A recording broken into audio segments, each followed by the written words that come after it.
Hello students, welcome to Arun Gattani commerce classes. तो आज अपने को देखना है चैप्टर नंबर 6, जिसके अंदर अपन देखेंगे aggregate demand and it's components. तो देखिए अपन सबसे पहले क्या क्या टॉपिक्स इसके अंदर कवर करने वाले हैं। फर्स्ट टॉपिक रहेगा कॉन्सेप्ट ऑफ एग्रीगेट डिमांड, मतलब एग्रीगेट डिमांड क्या होता है। Second, components of aggregate demand. Third है relation between consumption expenditure and income, that is C function अपने को यहां पे समझना है। नेक्स्ट अपने पास में एस फंक्शन आता है, सेविंग फंक्शन, और उसके बाद में आता है propensity to consume and propensity to save. और उसके बाद में अपन कुछ न्यूमेरिकल क्वेश्चंस करेंगे जो इस चैप्टर में इंपॉर्टेंट रहेंगे आपके लिए। तो स्टार्ट करते हैं अपन कॉन्सेप्ट ऑफ एग्रीगेट डिमांड के साथ में। देखिए एग्रीगेट डिमांड को मैं आपको ऐसा ही समझा देता हूं जैसे कि पूरे देश के अंदर जितने भी गुड्स एंड सर्विसेज हैं उन सभी की जितनी डिमांड आती है उसे ही मैं क्या बोल दूंगा, एग्रीगेट डिमांड। अब एग्रीगेट का मतलब तो आप समझ ही चुके हैं, टोटल होता है। अब टोटल कौन से गुड्स का, देश के अंदर जितने भी गुड्स एंड सर्विसेज प्रोड्यूस हो रही है उन सभी की अपन डिमांड को ऐड कर लेंगे तो वो आपका एग्रीगेट डिमांड आ जाएगा। देख लेते हैं definition. Aggregate demand refers to the total demand for final goods and services in the economy during an accounting year। बहुत सिंपल सी डेफिनेशन है। चलिए इसके अपन कंपोनेंट्स देखते हैं। ये कंपोनेंट्स बहुत ही इंपॉर्टेंट होंगे और कंपोनेंट समझना बहुत ही इजी है। क्यों इजी है? जैसे आपने नेशनल इनकम चैप्टर किया था और उस नेशनल इनकम चैप्टर में क्या देखा था अपन ने, एक्सपेंडिचर मेथड देखा था। एक्सपेंडिचर मेथड के अंदर अपने को 4 चीजों को ऐड करना होता है, वो एक्चुअल में कंपोनेंट ऑफ एग्रीगेट डिमांड ही होते हैं। मतलब पूरे देश में कितनी डिमांड आ रही है या फिर कितना एक्सपेंडिचर हो रहा है, वो दोनों एक ही बात हो गई। तो देखिए एक्सपेंडिचर मेथड में अपन ने फर्स्ट क्या देखा था, प्राइवेट फाइनल कंजम्पशन एक्सपेंडिचर, जिसे अपन यहाँ पे सी से डिनोट करेंगे, कंजम्पशन एक्सपेंडिचर। नेक्स्ट आता है इन्वेस्टमेंट एक्सपेंडिचर, तो ये हो गया आपका इन्वेस्टमेंट एक्सपेंडिचर। थर्ड आता है गवर्नमेंट एक्सपेंडिचर, तो गवर्नमेंट एक्सपेंडिचर हो गया।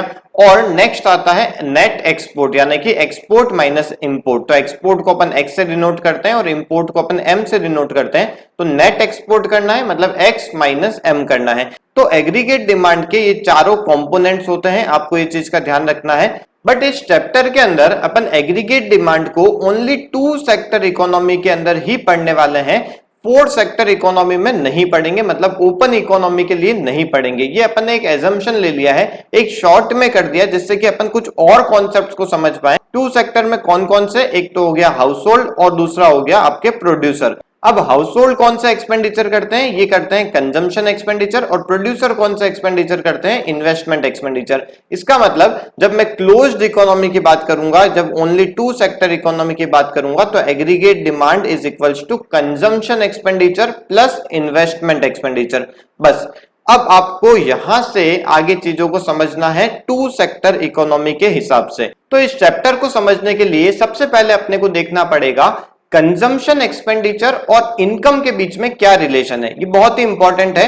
देखिए मैंने एक यहाँ पे चार्ट बना रखा है, इस चार्ट के अंदर मैं एक इंडिविजुअल पर्सन के हिसाब से आपको समझाऊंगा, उसके बाद अपन यूं समझ सकते हैं कि पूरे देश के अंदर भी यही रूल चलने वाला है। देखिए एक इंडिविजुअल पर्सन की यदि इनकम 0 रुपीज होती है तब भी वो क्या करता है, किसी से या तो बोरो करके या फिर वो भीख मांग के कुछ ना कुछ अपना सर्वाइवल तो करता ही है, और सर्वाइवल करने के लिए उसको कुछ ना कुछ फूड तो कंज्यूम करना पड़ता है, मतलब उसका कुछ ना कुछ कंजम्पशन एक्सपेंडिचर होता है। तो जब 0 की इनकम होती है, जब आपकी कोई भी इनकम नहीं है, तब भी आपका कुछ ना कुछ एक्सपेंडिचर होता है। इस एक्सपेंडिचर को अपन बोलते हैं autonomous consumption expenditure, autonomous consumption, इसको अपन बोलते हैं ऑटोनोमस कंजम्पशन। उसके बाद में देखिए जैसे जैसे आपकी इनकम इंक्रीज होती जाती है वैसे वैसे आपका कंजम्पशन एक्सपेंडिचर भी बढ़ता जाता है। देखिए यहाँ पे 50 रुपीज से अपनी इनकम इंक्रीज हुई तो यहाँ पे भी 20 रुपीज से अपना कंजम्पशन एक्सपेंडिचर से 60 रुपीज हो गया।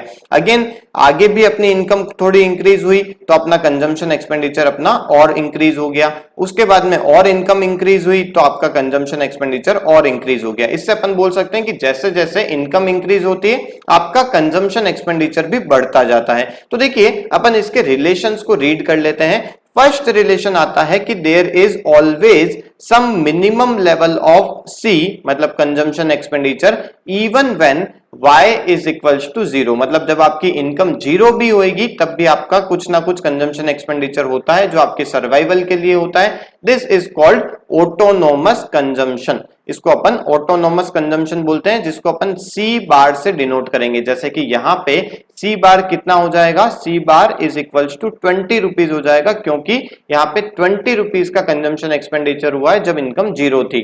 नेक्स्ट आता है consumption is positively related to income. ये अपने को पता ही है कि इनकम जैसे जैसे बढ़ती है आपका कंजम्पशन एक्सपेंडिचर भी बढ़ना चालू हो जाता है। They both are interdependent on each other, दोनों एक दूसरे पे डिपेंडेंट होते हैं। Rise in y causes a rise in c and vice versa। Next आता है the entire increase in y during a particular period is not converted into c। देखिए ये बहुत ही इंपॉर्टेंट है कि यहां पे आपकी इनकम कितने रुपए से बढ़ रही है, 50 रुपीज से बढ़ी, फिर अगेन 50 रुपीज से बढ़ी, फिर अगेन 50 रुपीज से एक इनकम बढ़ी, बट आपका कंजम्पशन एक्सपेंडिचर क्या 50 रुपीज से बढ़ रहा है क्या? नहीं, आपका कंजम्पशन एक्सपेंडिचर 40 रुपीज से बढ़ रहा है। इसका मतलब क्या हो गया कि जैसे यदि आपकी इनकम बढ़ती है तो आप कुछ एक्सपेंडिचर बढ़ाते हैं, बट आप पूरा का पूरा स्पेंड नहीं कर देते हैं, आप उसमें से कुछ सेविंग करके रख लेते हैं। सेविंग करके जो भी बचता है उसको आप अलग से स्पेंड कर देते हैं, वो आपका कंजम्पशन एक्सपेंडिचर होता है। आई होप आपको ये चीज समझ में आ गई होगी। ये तीनों जो रिलेशन है, चलिए आगे पढ़ लेते हैं। A part of it is saved as well so that the rate at which C increases often lags behind the rate at which Y increases। Rate का मतलब क्या हो गया कि 1 रुपए की इनकम बढ़ने में आपका कितना कंजम्पशन एक्सपेंडिचर बढ़ रहा है, ये अपन इजीली निकाल सकते हैं। जैसे कि 50 रुपीज की आपकी इनकम बढ़ रही थी तो उससे आपका 40 का कंजम्पशन एक्सपेंडिचर बढ़ रहा है, तो 1 रुपए की इनकम बढ़ने में आपको कितना कंजम्पशन एक्सपेंडिचर आपका बढ़ेगा। तो इसे आपको निकालने के लिए आपको क्रॉस मल्टीप्लाई कर लीजिए, तो 40 इंटू 1 अपॉन 50, तो ये क्या आ जाएगा आपका कि 1 रुपए की इनकम बढ़ने से आपका कंजम्पशन एक्सपेंडिचर कितने से बढ़ जाएगा। तो यहां पे आप इसे कैलकुलेट करेंगे तो 0.80 पैसा, मतलब 80 पैसे से आपका क्या हो जाएगा, कंजम्पशन बढ़ जाएगा यदि आपकी 1 रुपए की इनकम इंक्रीज होती है। तो इसी को अपन देखिए फॉर्मूला यदि मैं बताऊं तो फॉर्मूला क्या होता है, change in C upon change in Y. Change in C upon change in Y, इसका क्या मतलब है कि आपके 1 रुपए की इनकम बढ़ेगी तो आपका कंजम्पशन एक्सपेंडिचर कितने का बढ़ जाएगा। जैसे कि यहां पे अपने पास में 0.80 आया, इसका मतलब 80 पैसे से आपका कंजम्पशन एक्सपेंडिचर इंक्रीज हो जाएगा। ये जरूरी नहीं कि हर बार 80 पैसे ही आए, यहां पे मैंने जो एग्जांपल लिया था उस हिसाब से 80 पैसा आया है, अदरवाइज यहां पे कुछ भी और भी आ सकता है। चलिए तो इसको अपन एक बार डायग्राम से भी समझ लेते हैं। देखिए डायग्राम में जब भी अपन इनकम की लाइन बनाएंगे तो इनकम की लाइन हमेशा एक 45 डिग्री लाइन बनेगी। देखिए ये अपवर्ड स्लोपिंग एक लाइन बना रखी है मैंने जो 45 डिग्री के एंगल पे है, ये हमेशा 45 डिग्री के एंगल पे ही बनानी है आपको। अब जो सी वाली लाइन बना रखी है इस पे अपन देखते हैं। देखिए ये जो सी वाली लाइन है ये हमेशा आपकी 0 की इनकम पे भी कुछ ना कुछ एक्सपेंडिचर, मतलब यहाँ पे ऊपर से ही स्टार्ट होएगी, क्योंकि 0 की इनकम पे भी कुछ ना कुछ कंजम्पशन था। इस कंजम्पशन को अपन ने क्या बोला था, ऑटोनोमस कंजम्पशन, जिसको अपन सी बार से डिनोट करते हैं। ये जो सी की लाइन है ये भी अपवर्ड स्लोपिंग ही है, मतलब ये भी इनकम बढ़ते ही ये भी इंक्रीज होती जा रही है, बट ये उतनी स्लोपी नहीं है जितने की इनकम लाइन है। देखिए इनकम की लाइन अपन ने इतनी ऐसी बनाई है तो कंजम्पशन की लाइन ऐसी बनाई है, तो मतलब ये जो कंजम्पशन की लाइन है ये कम स्लोपी है, ये थोड़ी सी कम स्पीड से बढ़ रही है जैसे जैसे इनकम बढ़ रही है, क्योंकि अपने को पता है कि कुछ पार्ट जो इनकम का बढ़ता है वो सेव करके अलग से रख लेते हैं, तो ये कंजम्पशन की लाइन जो है ये उतनी तेजी से इंक्रीज नहीं हो रही है। नेक्स्ट आता है यहाँ पे, देखिए एक पॉइंट मैंने यहाँ पे बना रखा है जहां पे Y और C दोनों इक्वल हो जाते हैं, मतलब इनकम और कंजम्पशन जब इक्वल हो जाते हैं तो उसे अपन बोलते हैं break even point. Break even point उसे क्यों बोलते हैं, क्योंकि उतनी तो आपकी इनकम होनी ही चाहिए जितना कि आप स्पेंड कर रहे हैं, कंजम्पशन एक्सपेंडिचर कर रहे हैं। तो आई होप आपको ये चीज समझ में आ गई होगी अच्छे से।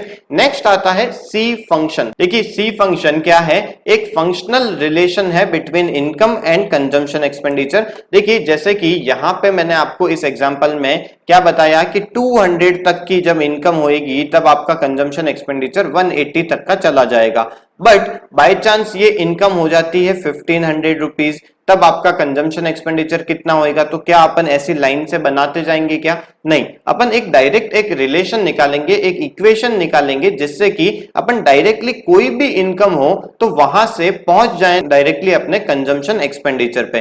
तो देखिए कैसे अपन इक्वेशन बना सकते हैं। पहली चीज अपने को ध्यान में क्या रखनी है कि 1 रुपए की इनकम बढ़ने से आपका कंजम्पशन एक्सपेंडिचर कितना बढ़ता है। जैसे कि मैंने आपको बताया था change in C upon change in Y, ये अपना यहां पे कितना आया था 0.80, मतलब 80 पैसे से आपका कंजम्पशन एक्सपेंडिचर इंक्रीज हो रहा था। अब देखिए ये जो मैंने यहां पे लिखा है इसे अपन क्या बोल सकते हैं, ये एक्चुअल में स्लोप ही है।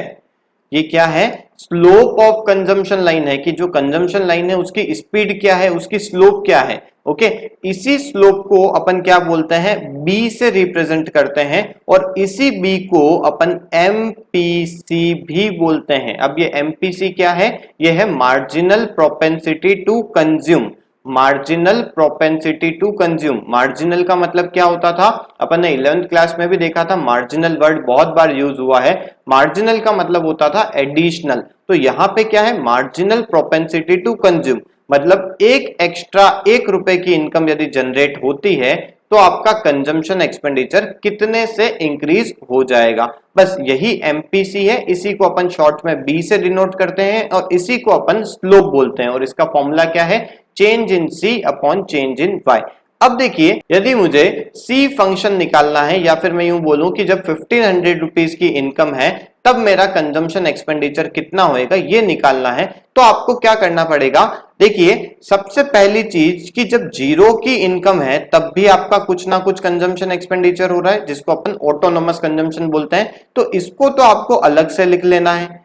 उसके बाद में जैसे जैसे 1 रुपए की इनकम बढ़ेगी वैसे वैसे 80 पैसे का एक्सपेंडिचर होएगा। तो मैं यूं बोल सकता हूं कि 80 पैसे इंटू 1500 रुपीज कर लूंगा, तो 1500 रुपीज पे मेरा टोटल कंजम्पशन एक्सपेंडिचर कितना हो रहा है वो आ जाएगा। जैसे कि यहां पे यदि मैं इसको सॉल्व करता हूं तो ये आता है, देखिए 1200 प्लस इधर 20। ये 1200 क्या है, ये आपकी इनकम बढ़ने से आपने क्या किया है, एक्सपेंडिचर अपना बढ़ाया है। और ये 20 रुपीज क्या है, ये तो आपका पहले से ही एक्सपेंडिचर कुछ ना कुछ रहता था वो है। तो ओवरऑल आपका टोटल एक्सपेंडिचर कितना हो गया है, 1220 रुपीज हो गया। तो आई होप आपको ये समझ में आया होगा। अब मैं यहां से जैसे ये क्या चीज निकली है, ये कंजम्पशन एक्सपेंडिचर निकला है 1500 की इनकम के ऊपर।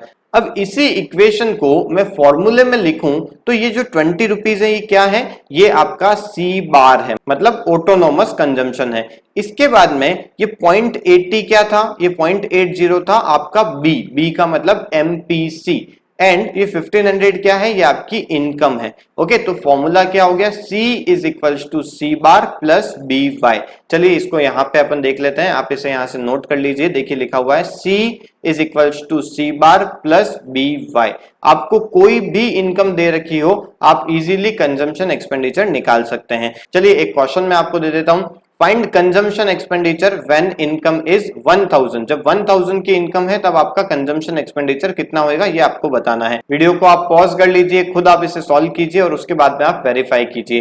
तो देखिए मैं आपको बता देता हूं, यहाँ पे कंजम्पशन एक्सपेंडिचर का फॉर्मूला मैंने लिखा हुआ है, तो C is equals to C बार। सी बार क्या होएगा, देखिए 0 की इनकम पे आप पे 20 का खर्चा था तो ये 20 रुपीज का ऑटोनोमस कंजम्पशन। बी कितना है, बी आपने अभी निकाला था change in C upon change in Y.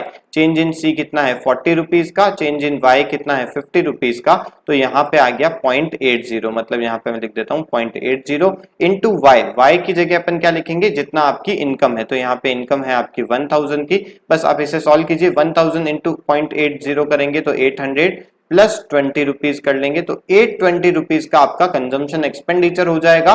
कब, जब आपकी इनकम 1000 रुपीज की है। तो आई होप आपको जो फर्स्ट पार्ट है ये अच्छे से समझ में आ गया होगा। देखिए इंपॉर्टेंट चैप्टर है, नेक्स्ट चैप्टर भी इससे रिलेटेड है, इसलिए आपको ये बहुत अच्छे से समझना है। यदि कोई भी डाउट आता है तो प्लीज आप मुझे कमेंट में लिख के बताइए, या फिर आप मुझे डायरेक्ट व्हाट्सअप कर सकते हैं। और नेक्स्ट पार्ट के अंदर अपन देखेंगे सेविंग फंक्शन और प्रोपेंसिटी टू कंज्यूम और प्रोपेंसिटी टू सेव। ओके, चलिए आज की क्लास को अपन यहीं वाइंड अप करते हैं। Okay, thank you.